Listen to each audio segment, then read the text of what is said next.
I hate the Royal Revenant fight so much. I am very bad at it. I never learned how to get good at it.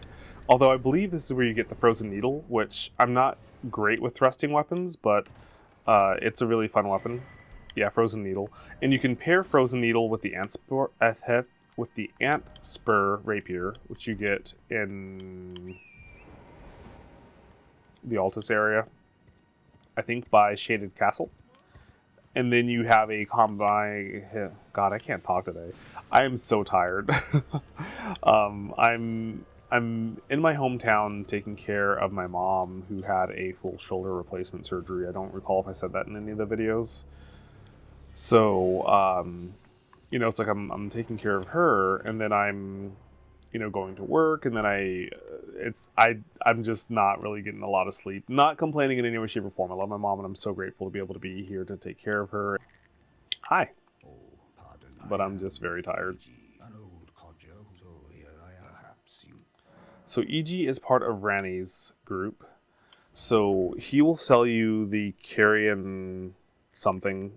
It's a talisman that I believe reduces the FP cost of Carrion sorceries. So now we kind of have a choice, right? No, stop. Don't talk to me. I don't love the idea of continuing to lock into Bloodhound Fang, because I'm not going to use it, really. But if I'm going to use Bloodhound to fight Renala, then I kind of may as well beef it up a little bit, What? I already have... So I could beef it up to a plus... I can't talk today, good lord. I could beef it up to a +3 without really having to sacrifice, something that really matters to me, right? Like, you can get up to +4 without having to go and find, bell bearings that I just don't have access to right now. But I just don't know that it's worth spending the upgrade materials, because I'm going to pivot to the Clean Rot Scythe weapon. Do I want to go ahead and clear this area while I'm here? I mean, I have to regardless. I may as well, Let me just take how many bosses have I... So I have 14 bosses down right now. I did this cave. That really looks like there should be something there, but I don't think there is. Man, how am I getting to 40 bosses? What bosses am I... I mean, I guess since I'm here... Did I already go ahead and do both of the Knight's Calves? Yeah, I guess since I'm here. The thing that makes this a little complicated, this is kind of what I was talking about before, about Faith is just really not very strong in the base game. There's so many, like, all of the story bosses, not all, but most of the story bosses are resistant to Faith. And so it's just... I feel like that's why the DLC, like, Faith just absolutely wrecks in the DLC. And in the base game, you have to kind of augment your Faith build. So you're wanting to do something like Faith Dex goes well together, because then you can kind of do the pivot to fire and to lightning. You can do lightning armament on your sword. So you can do things to kind of try to compensate for how many things are resistant to Faith in the base game. And then the DLC, Faith is just amazing in the DLC. So a good Dex Intelligence weapon is the Sword of Night and Flame. It got nerfed pretty dramatically, but it's still pretty viable, and it gives you that option to switch between damage types. If you're fighting something, like if you're fighting Renala, for example, you can switch to the flame aspect of the weapon. So it gives you options. There's also a whip. I think it's like, it starts with a U. I don't remember the name of the whip, but there's a whip here. And I'm very disappointed by the whips in Elden Ring. Like, I did like a Simon Belmont or like a Richter Belmont build where I used like whips and I used spells that were like very Castlevania. But the whip moveset, I think my biggest problem with the whips moveset, one is that like the enemies use whips so much more extravagantly and better than you can. But two, the range on the whips is garbage. And I have no idea why they gave the whips such awful range. you know. I would love to see... It's always cool to see a whip as a weapon, because it's just not really a weapon that you see in games very often. Like Phantasy Star Portable has these like lightsaber whips that are really cool. Also, if you take that guy down, you can get the troll greatsword thing, but I'm not a strength build, so I don't care.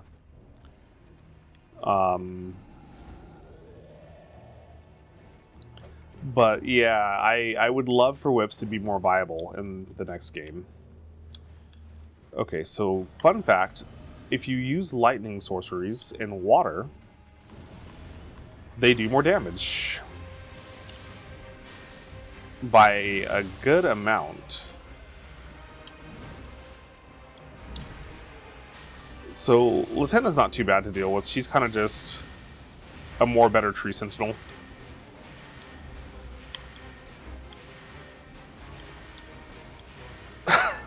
So that's one of the things... Oh, I didn't even have the FP to do what I wanted to do. That's one of the things that I find annoying about Elden Ring bosses compared to Dark Souls bosses. That I will give Dark Souls is, like, Elden Ring bosses don't have to follow any rules. They don't get tired. They don't, you know, have endurance.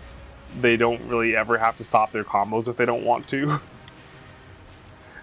Whereas, like, Dark Souls bosses, they do get tired. You know, they do have endurance.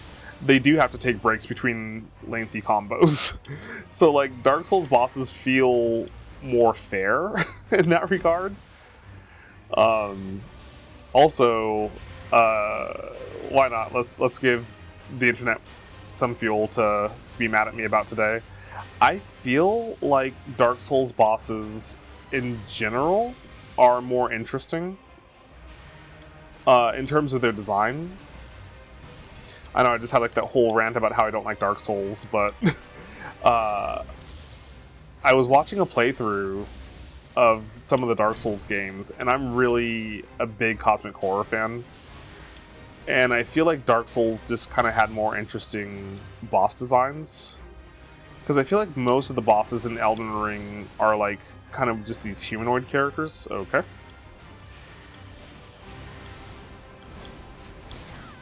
Oh, hey, don't do that. I feel like the number of just like really crazy looking, like, oh my gosh, what is that, bosses in Elden Ring is significantly lower.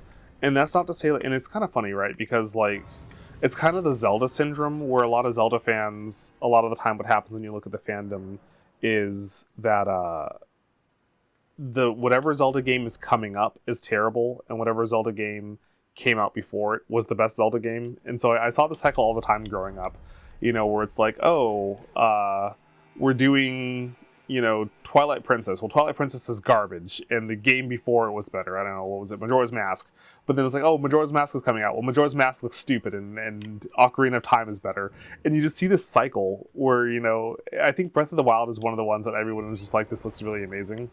But, so I saw a lot of Dark Souls fans get very critical of the boss designs, where they're just like, okay, look, it's another Eldritch Abomination, here we go again, kind of thing. So it's kind of funny that I kind of have the opposite take. I don't know why I bothered doing that if I was going to pivot to Lightning Spear. I kind of have the opposite take in that I think that the Eldritch Abominations were really cool, and it would have been neat to see something more than dragons and people, you know? I dodged way too soon. And I think that's part of why the DLC kind of gets a little bit more unique with the boss designs.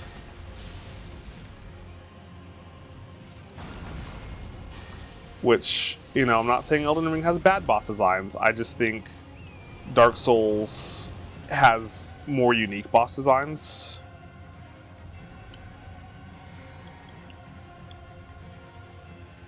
Okay. I have to remember to go back and mark Latenna. But even with that, like, I still like Elden Ring a lot more. That's just my personal preference.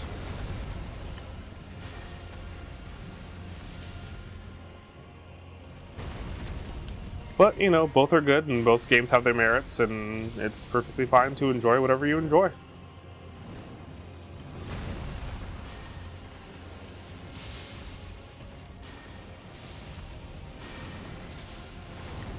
Okay. So, in as much as we can, we're going to mark Adula's done. Like I said, you can't actually beat Adula until you finish Ranni's quest line. But we're going to mark Adula done in as much as you can. So as long as I'm here, I may as well go ahead and talk to Ranni. I hate dealing with Ranni. And this is one of the things that I really wish that there were some quality of life things for New Game Plus. Or even just like, hey, we recognize that you have a save file where you've beaten the game. Because Elden Ring, I mean, I guess every Dark Souls game does this, or every Souls game does this, but Elden Ring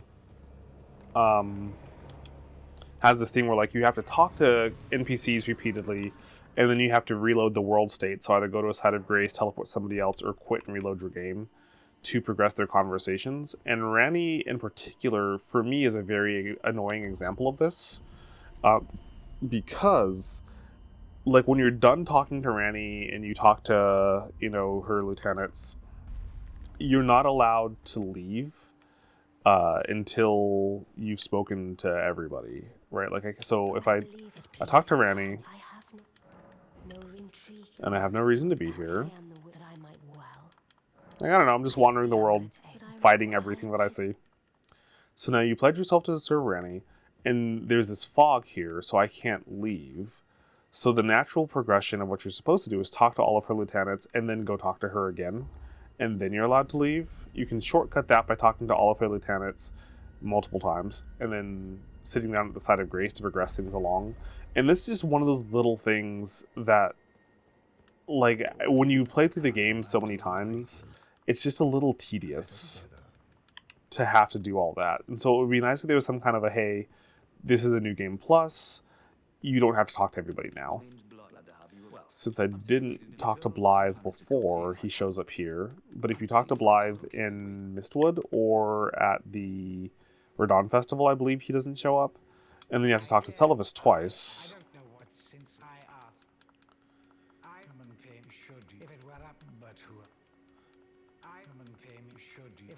And now, if I try to leave, I can't, because the world is still in the talk to Ranni state.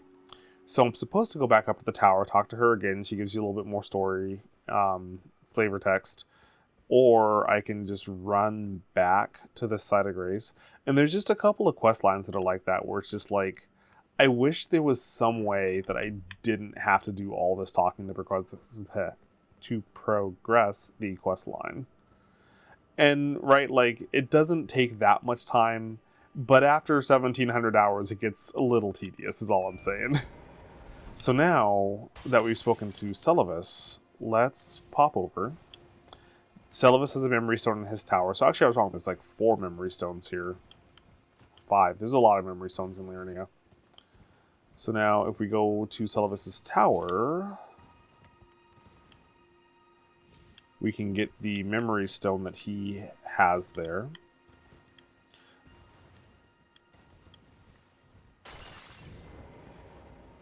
You can also get Blythe's mask as a helmet headgear, so you can actually like fully cosplay Blythe when you complete Ranni's questline. But if we go up to the top of Celivis's tower, then we can get another memory stone. And then if we go back down, I don't remember Celivis's real name, but we can meet the real Celivis. So the Celivis that we meet is just another doll body that he's puppeting.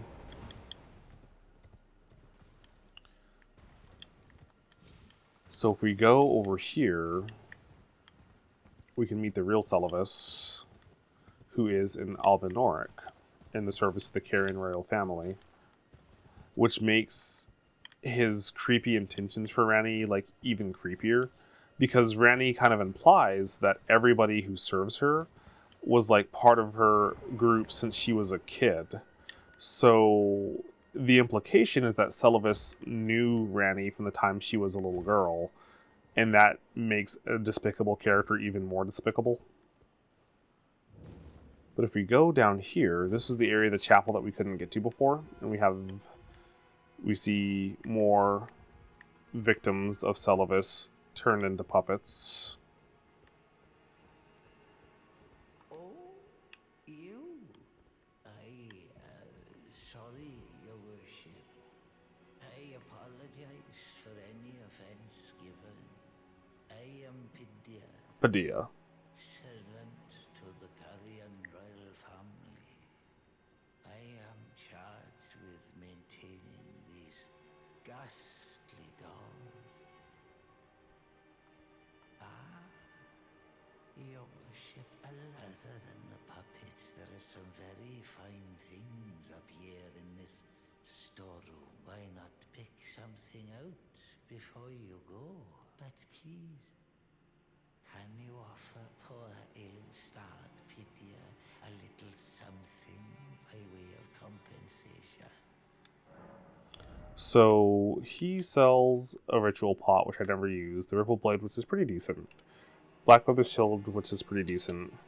Carrying Retaliation is a pretty cool ability. But the real thing you want to come in here for, you can either get Celestial Dew, which if you've upset an NPC, if you've attacked them and they're hostile towards you, you can go to the Church of Vows and use Celestial Dew to reset that state and make them non-hostile.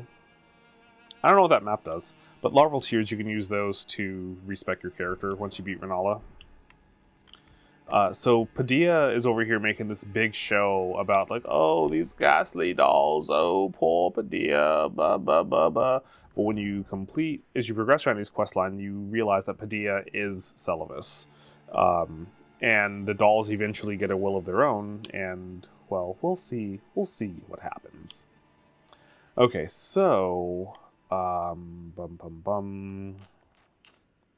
we gonna go next? Interesting. So they're considering Miriam a boss encounter. I don't think Miriam should count as a boss encounter, but apparently they do. So, all right. See, that isn't a boss fight, but we'll do it. I don't think the crayfish that turns into a grafted scion should count as a boss, but apparently it does to this list anyways. Bell-bearing hunter at the Church of Vows. Okay. I guess this is just the time for me to knock out obnoxious boss fights. But first, I need to attend to some other matters. So I will be right back. Okay, well, I guess we'll get the most annoying fight out of the way first. Because even with knowing that you can parry the Bell-bearing hunter, I'm still, I'm not good at that fight and I don't particularly enjoy it. So we'll go ahead and get that knocked out of the way first. So we gotta go to Nightfall first.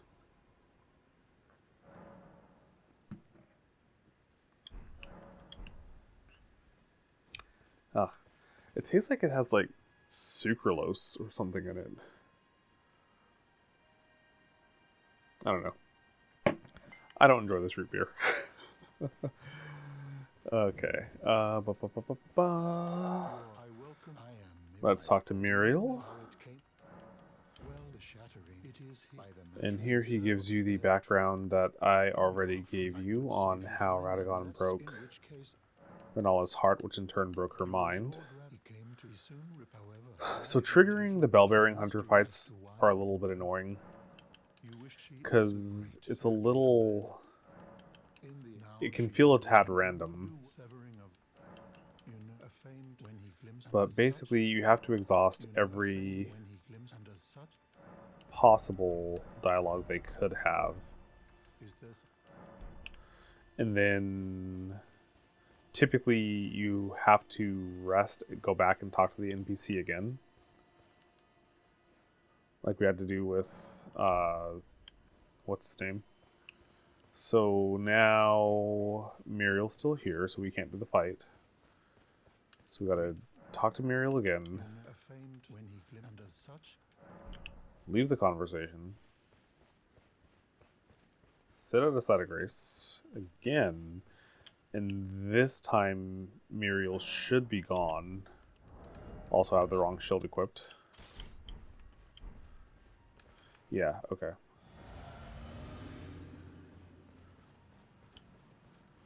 And now we can do the fight.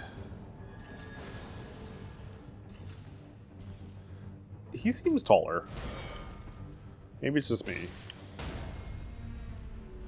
But I feel like he's taller now.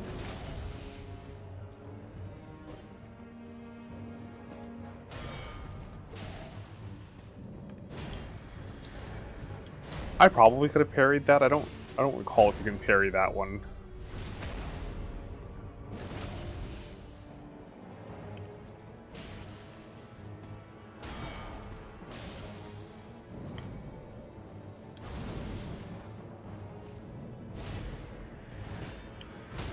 Okay, I guess you can.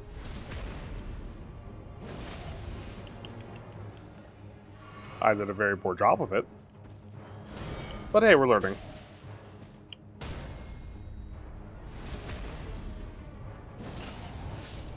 Oh my gosh.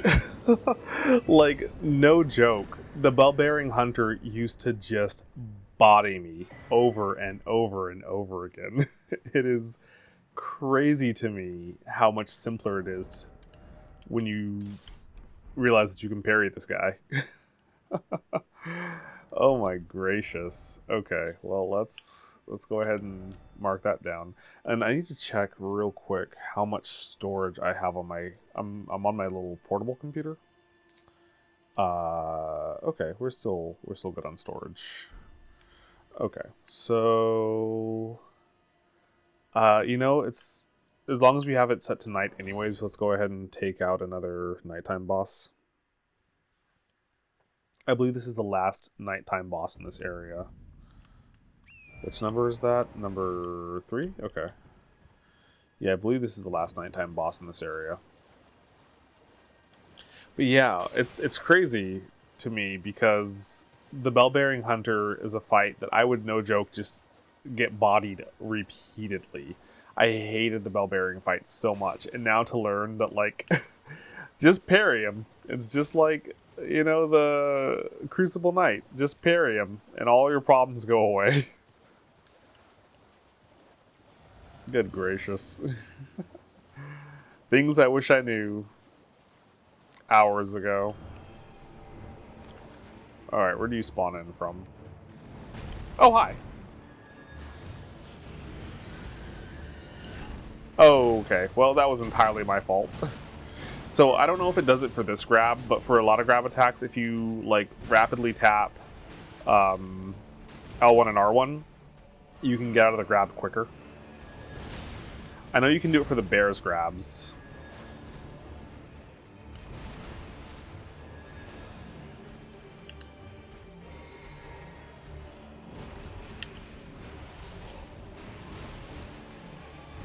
Yeah, I was like, he's gonna poke me. He's gonna poke me. Which, by the way, the Deathright's poker is such an amazing weapon. It's one that I never used because it just kind of seemed weird. But it's such a great weapon. Okay, so the list of bosses in Liurnia that I'm reading count this as a boss fight, and I feel like that makes no sense. Because, like, I wouldn't count the noble that turns into a bear and Limgrave as a boss. As a matter of fact, I didn't. But they counted as a field boss, which I disagree with, but it's on the list, so I'll deal with it. I can go back and fight the bear if you want me to. So, for this, you have to find the lobster that's asleep. There's some... Oh, wait, are they all asleep because it's nighttime? Maybe you have to find the one that's awake. One of these lobsters is not like the others. And one of them turns into a revenant. Okay, you have to find the one that's awake. Okay.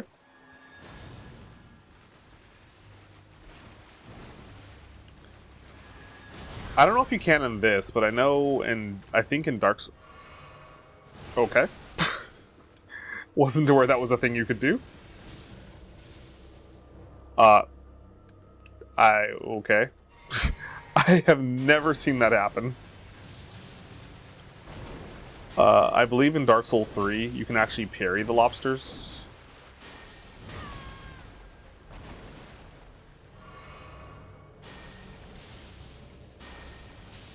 I don't know why his AI keeps breaking. Oh crap, I'm out of go-go juice. So now he'll transform.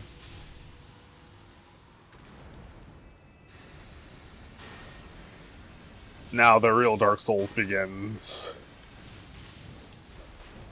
I actually prefer fighting these guys to fighting the lobsters, though, honestly.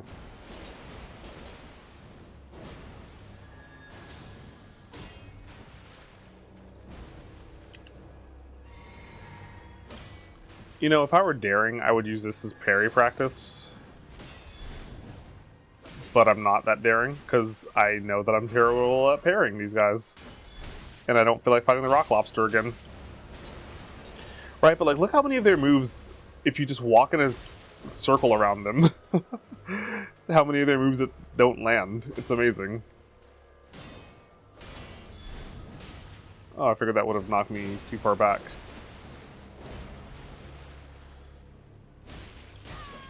I held that for too long. I was like, can I get a full charge out of that? And then by the time I decided to pivot away from the full charge, it was too late.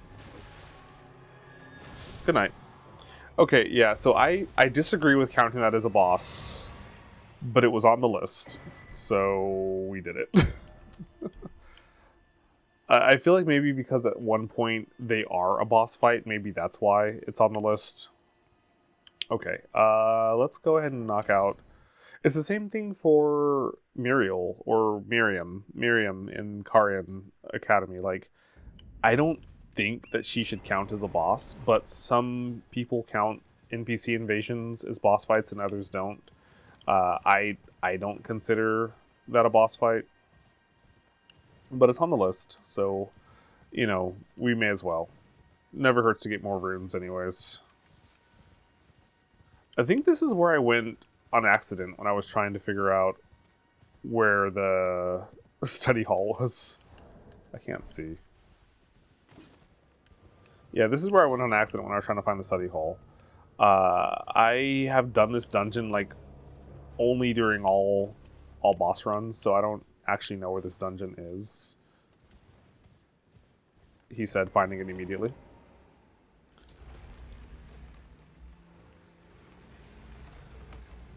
Okay. Cliff Bottom Catacombs. I don't remember this dungeon at all. Maybe I should spend my money while I'm here. Maybe I should spend my money to make... I mean, I'm only going to get one level up out of this. Maybe instead, let's just hold our cash. And I don't even know what boss is in this dungeon. Let's just hold our cash. Now, I don't think there's ever a time that this is a thing, but just in case. Yeah, I was like, where there's one, there's several. They're like cockroaches. I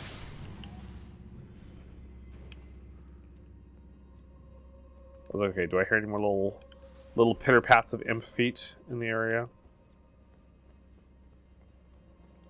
Yeah, maybe we beef up Bloodhound just so that we have something as an alternate weapon to use on things that are resistant to Holy. Okay.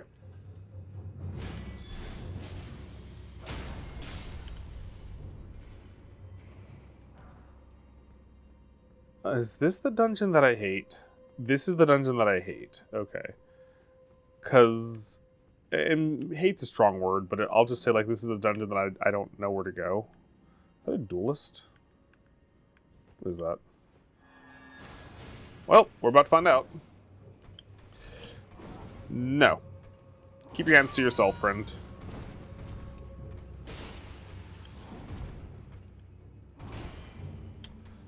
That's not good. Just top off and tank that hit.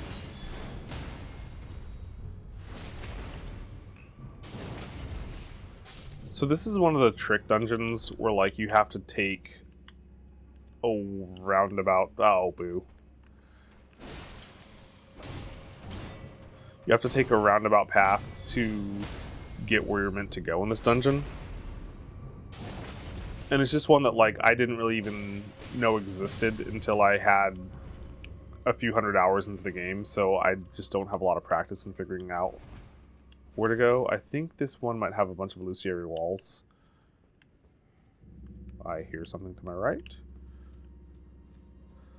Let's just keep my shield up. Okay, no illusory wall there. Why are you already damaged? Oh, no. Probably that's why. Probably to give me a context clue as to what I should have done like a smart person. Alright.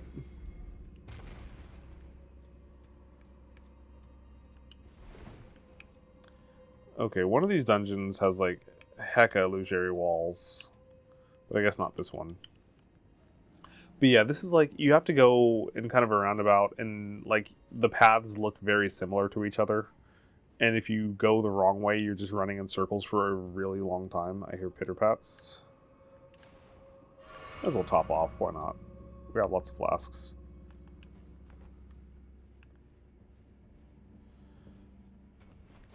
Get a few charged R2s, okay. Didn't get that charged R2 off like I thought I would. There we go, that's what I'm talking about.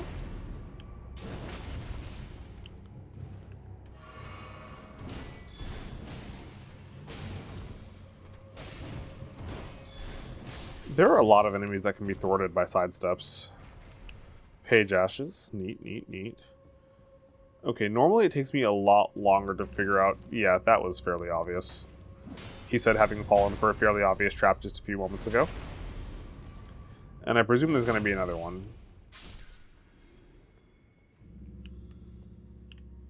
Okay.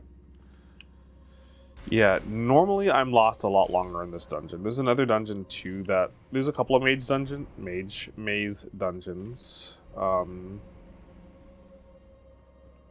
There's another one that I feel like it's like... You have to use certain warps to get around the dungeon. That was a lot quicker than I thought it would be.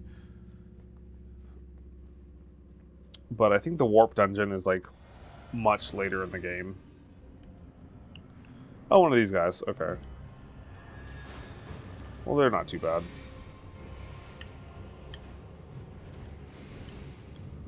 Little prelude to Ranalla there. I dodged way too soon on that one.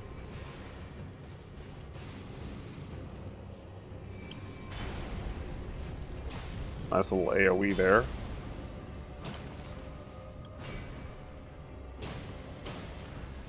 Too soon. Way too soon. That's very Erdtree Avatar. That AoE slam. I really wanted a stagger. I didn't even need a stagger, I just wanted one.